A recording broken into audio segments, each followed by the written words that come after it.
ഈ ചെക്കൻ ഉറങ്ങിക്കൊണ്ടിരിക്കുമ്പോൾ ഒരു ചെറിയ മോൺസ്റ്റർ വന്ന് അവന്റെ കയ്യിൽ കടിച്ച് രക്തം കുടിക്കാണ്. അവൻ പെട്ടെന്ന് എഴുന്നേൽക്കുകയും ഇതിനെ കണ്ട് ആകെ പേടിച്ചു പോകാണ്. ആ മോൺസ്റ്ററും അവനെ കണ്ട് ജനലിലൂടെ പുറത്തേക്ക് പോയി. ഇപ്പോൾ അവൻ തന്റെ കൈ നോക്കാണ്.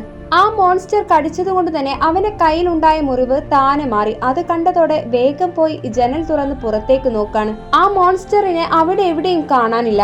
ഒരു ദിവസം അവൻ വീട്ടിലിരിക്കുമ്പോൾ അകത്ത് എന്നൊരു ശബ്ദം കേട്ടു. അപ്പോൾ അതാ ആ മോൺസ്റ്റർ അകത്ത് നിന്ന് വരുന്നു. പക്ഷെ അവനെ ഒന്നും തന്നെ ചെയ്തില്ല. പകരം അവന്റെ ടോയ് എടുത്ത് കയ്യിൽ പിടിച്ചു നിൽക്കാണ്. ആ ടോയ് എടുത്ത് വായിലേക്ക് കൊണ്ടുപോയി നക്കുന്നത് കണ്ട് അവന് അതിന് വിശന്നിട്ടുണ്ടാകുമെന്ന് കരുതി നേരെ ഫ്രിഡ്ജിൽ നിന്ന് ഫുഡ് എടുക്കാണ്. എന്നിട്ട് അതിന് വെച്ചു കൊടുത്തു. എന്തോ കളിക്കാൻ വെച്ച് കൊടുത്ത പോലെ അത് വെച്ച് കളിച്ചുകൊണ്ടിരിക്കുകയാണ്. നീ കഴിക്ക്, നിനക്ക് കൊണ്ടുവന്നതാണെന്ന് പറഞ്ഞിട്ടും അത് അവന്റെ വായിലേക്കാണ് വെച്ചത്. ആ മോൺസ്റ്ററിന് അത് ഇഷ്ടപ്പെട്ടില്ല.